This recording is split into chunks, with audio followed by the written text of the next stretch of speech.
नमस्कार दोस्तों।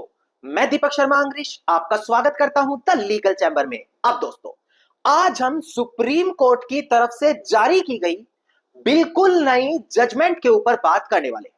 और यकीन माने, आप किसी भी दस्तावेज को अगर कैंसिल करवाना चाहते हैं, हो सकता है किसी गिफ्ट को, सेल डीड को, किसी दूसरे दस्तावेज को, आप चाहते हैं कि हम कोर्ट में जाएं, कोर्ट में जाकर आवेदन या अपना दावा दाखिल करें और उस दस्तावेज को कोर्ट की मदद से अवैध ठहरा दें। तो सुप्रीम कोर्ट ने बिल्कुल नए आदेश में एक नई समय सीमा बताई है कि अब इसी समय सीमा के अनुसार आप अपना कोर्ट में केस दाखिल करेंगे और उस समय सीमा के अंदर ही आपको कोर्ट के अंदर से वो दस्तावेज कैंसिल करवाना पड़ेगा। अब जो आप अपनी मनमर्जी से कभी 12 सालों के अंदर, कभी 5 सालों के अंदर केस करते थे, उस पर पूरी तरीके से रोक लगने वाली है और आपका केस कोर्ट में स्वीकार किया ही नहीं जाएगा अगर आपने समय सीमा का पालन नहीं किया। तो आज की वीडियो बिल्कुल लेटेस्ट अपडेट पर है। समय सीमा के बारे में आपको जानकारी मिलेगी और भी कई मुख्य चीजें बिल्कुल सरल भाषा में मैं क्लियर करके देने वाला हूं। अब दोस्तों, अगर आप लोगों को हमारी ये वीडियोस अच्छी लगती हैं, अगर आप लोगों को हमारी तरफ से किए गए एफर्ट्स अच्छे लगते हैं, तो मेरा आप लोगों से अनुरोध है, इस वीडियो को आप लाइक जरूर करें, ज्यादा से ज्यादा शेयर जरूर करें और अपना वैल्यूएबल कमेंट सेक्शन में जरूर लिखें। चलिए दोस्तों, अब आज की इस वीडियो को हम ज्यादा लंबा ना करते हुए आज की इस वीडियो को स्टार्ट करते हैं।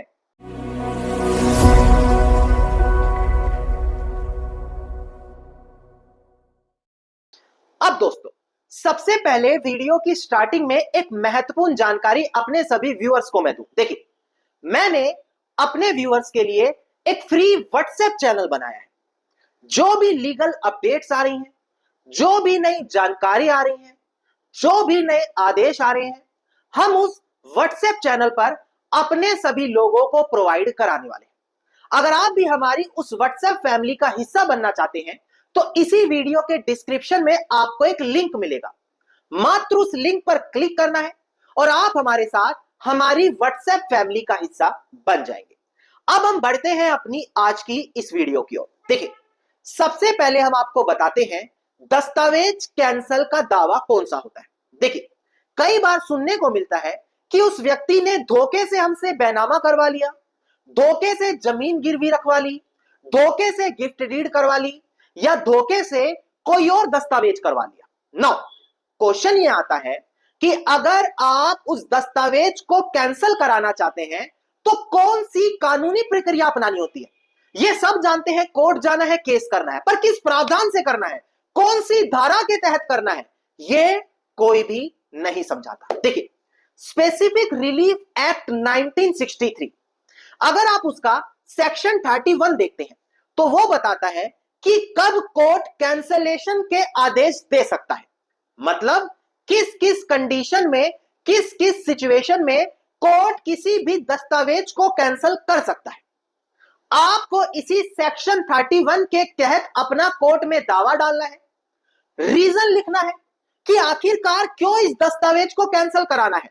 धोखाधड़ी हुई है, फ्रॉडुलेंटली तरीके से बनवाया है, कोई और कारण है, वो सिंपल सी चीजें एक्सप्लेन करते हुए धारा 31 स्पेसिफिक रिलीफ एक्ट के तहत कोर्ट में आवेदन देना होता है ना। ये सिंपल जानकारी थी।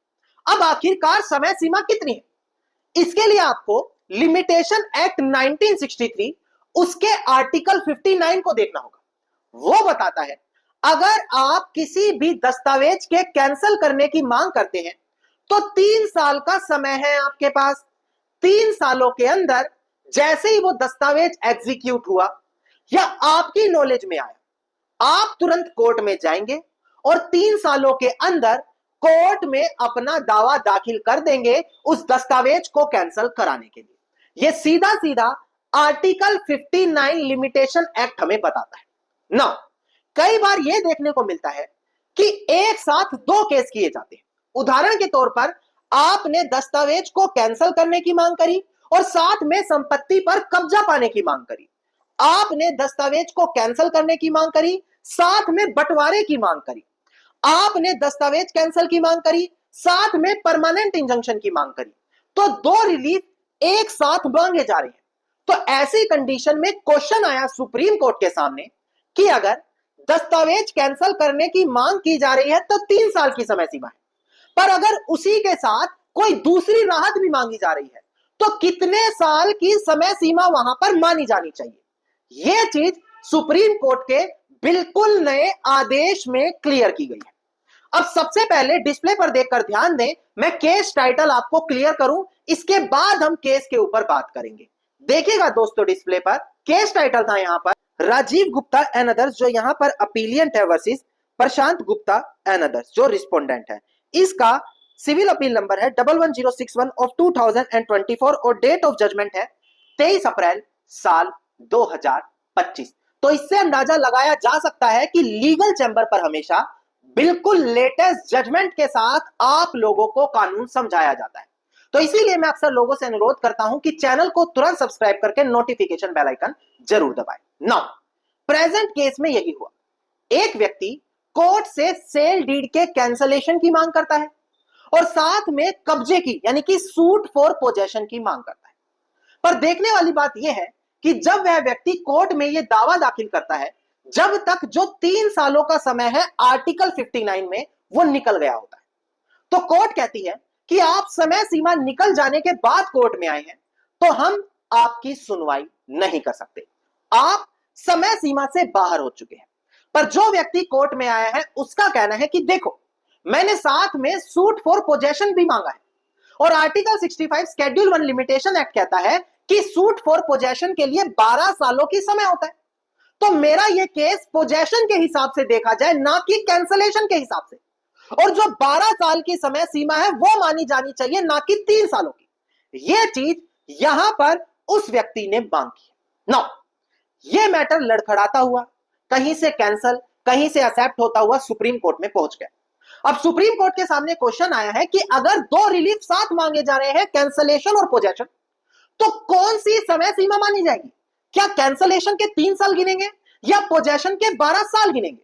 सुप्रीम कोर्ट ने यहां पर कुछ बड़ी रेलिवेंट जजमेंट का रेफरेंस अपने इस केस में दिया।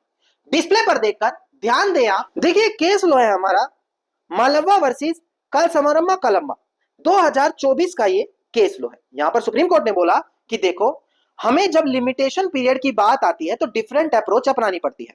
कोर्ट ने बोला कि जनरल रूल यह है कि जो मेन रिलीफ मांगा गया है वही वहां पर टाइम देखा जाएगा कितना होता है। अगर कोई डिक्लेरेशन ऑफ टाइटल की मांग करता है तो देखने वाली बात यह है कि टाइटल डिक्लेरेशन के लिए कोई भी समय सीमा अभी तक नहीं बताई। तो ऐसी कंडीशन में अगर टाइटल डिक्लेरेशन के केस में पोजेशन मांगा जा रहा है साथ में, तो फिर पोजेशन का टाइम देखो कि कितना है, 12 साल है। पर अगर कैंसलेशन की मांग की जा रही है तो आर्टिकल 59 साफ साफ बताता है 3 साल का समय, तो फिर वहां पर मेन रिलीफ 3 साल का माना जाएगा, ना कि 12 सालों का। तो 3 साल के अंदर ही आपको कोर्ट में अपना दावा डालना पड़ेगा। आप पोजेशन का रेफरेंस देते हुए 12 साल का लिमिटेशन टाइम अपना नहीं करा सकते। इसको मैं सरल भाषा में समझाता हूं। देखिए, आर्टिकल 58 बताता है डिक्लेरेशन के लिए 3 साल का समय, पर डिक्लेरेशन ऑफ टाइटल के लिए कोई ऐसी स्पेसिफिक टाइम नहीं है। तो वहां पर अगर आप सिर्फ डिक्लेरेशन ऑफ टाइटल मांगेंगे तो 3 साल ही लगेंगे, नो डाउट।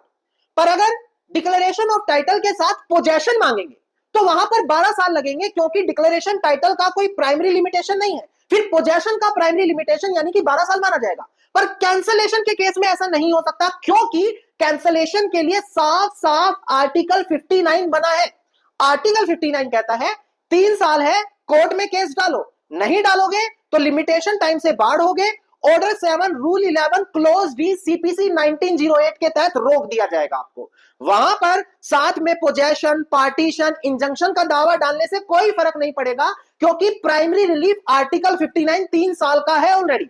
तो यही चीज सुप्रीम कोर्ट ने यहां पर साफ शब्दों में क्लियर की। अगर आप इस जजमेंट की कॉपी पाना चाहते हैं तो वीडियो के डिस्क्रिप्शन में नंबर दिया है, नंबर पर कॉल करके हमसे जजमेंट की कॉपी आप ले सकते हैं। उम्मीद करता हूं वीडियो में मिली महत्वपूर्ण जानकारी आप लोगों के लिए काफी ज्यादा लाभदायक साबित होगी। अगर वीडियो में मिली जानकारी आप लोगों को अच्छी लगी तो वीडियो को लाइक, शेयर और कमेंट जरूर कीजिएगा। वीडियो से जुड़ा अगर आपका कोई क्वेश्चन है तो मुझे कमेंट सेक्शन में लिख सकते हैं। इसके अलावा अगर आप लोग इसी प्रकार की महत्वपूर्ण जानकारी रोजाना पाना चाहते हैं तो चैनल को तुरंत सब्सक्राइब करके नोटिफिकेशन बेल आइकन आप जरूर दबा दें।